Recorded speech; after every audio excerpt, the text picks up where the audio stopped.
नमस्कार साथीहरू, फेरि पनि ऱ्यान्डम भ्युज च्यानलमा स्वागत छ सम्पूर्णजनालाई।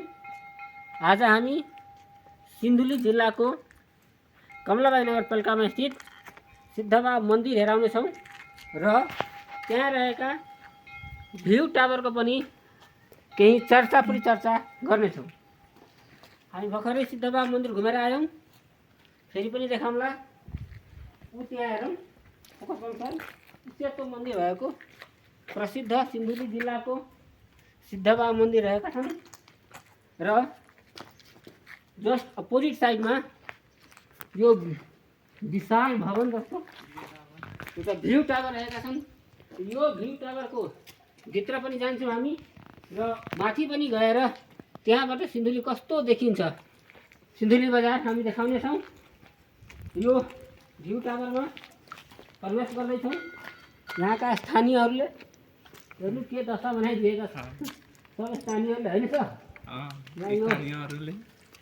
झ्याल ढोकाहरूलाई जम्मै एमालेको कार्यकर्ताहरू पार्टीको भवन जस्तो निर्माण हेर्नु भित्र पनि बसाएको कितने बजे तुम्हें बना ली से यहाँ यहाँ हेरौँ।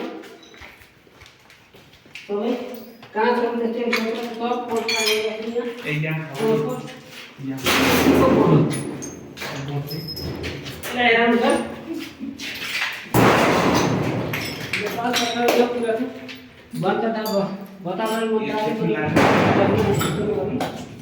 सम्झौता रकम घाँस भएको छ। 1,92,23,645 रुपियाँ भेट भएको छ र स्थिति हेर्न वास्तवमा कस्तो छ। पंखा खोलेर ले जानु पर्छ। मान्छे बजेटको लागि गर्छ हौ। यहाँ विकास भयो नि, यो भएन। भएको विकासलाई त संरक्षण गरेका छैन नेपालीले। सम्झौता नीति हेरौँ, गरेर यहाँ 77 सालको 8 ठाकुर सम्झौता भएको कार्य परिणाम भएको 77/10/6 गतिदेखि सम्पन्न भएको 78 सालमा हो। एक साल होइन, एक साल आएको छ भने हामी माथि पनि गएर हेराउँछौँ। ठिक अवस्थामा एउटा पनि झ्याल ढोका छैन। लाइनको अवस्था पनि एकदम उस्तै छ। माथि जानु भनिहाल्छ, भनिहाल लिएर आउँछ यहाँ अनि भनिहाल पनि जान्छौँ हामी। भिडियो धेरै लामो हुन सक्छ साथीहरू।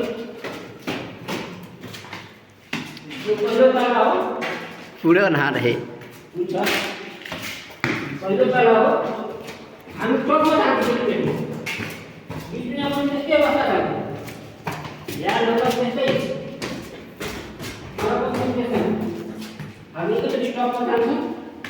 त्यहाँबाट सिन्धुली गरी सिन्धुली मारीहरू गर्ने सिन्धुली मारीको जिल्ला पहुँचेको त्यहाँबाट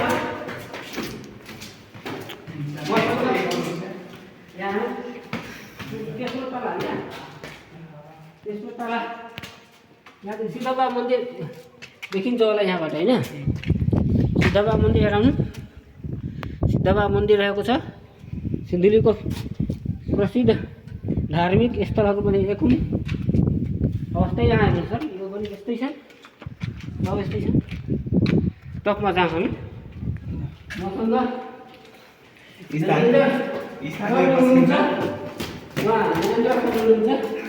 हाम्रो केन्द्र गर्दै रामसिंह हुनुहुन्छ।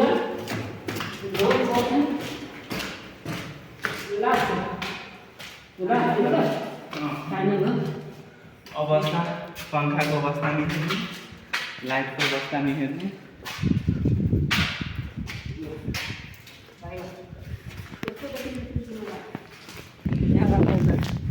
पाँचतला कि 4 तला छ? 5 तला। 5 तलामा चाहिँ चढ्दाखेरि यस्तो देखिन्छ हेर्नु। हामी नि वहाँ तलबाट आएका छौँ, एकदमै कठिन मार्गको सामना गर्दै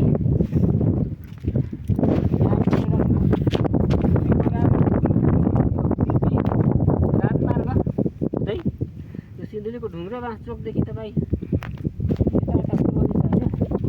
पूर्व दिशा लाग्यो भने सिद्धबाबा मन्दिर जाने भयो डाइरेक्ट जानुपर्छ टपमा यहाँ रहेको छ यो भिउटाबाट सिद्धबाबा मन्दिर भिउटाबाट बस्दै यहाँ तल घाटमा देखाइसक्यो हामीले त्यही हो त्यहाँदेखि पराग्लाइड हुन्थ्यो पहिला भनेर सुनेको छु छैन सुन्दर दृश्यहरू देख्न सक्नुहुन्छ डाँडाहरू तर भिउटाबाट सुन्दर छैन राम्रो बनाइएको थियो तर यहाँ धराशायी अवस्थामा छ माथि आएर यसो हेर्नलाई हुन्छ ल धन्यवाद हामी फेरि पनि भेटौँला यस्तै ब्लगहरूको कुनै फेमस ठाउँ र यस्तो हामी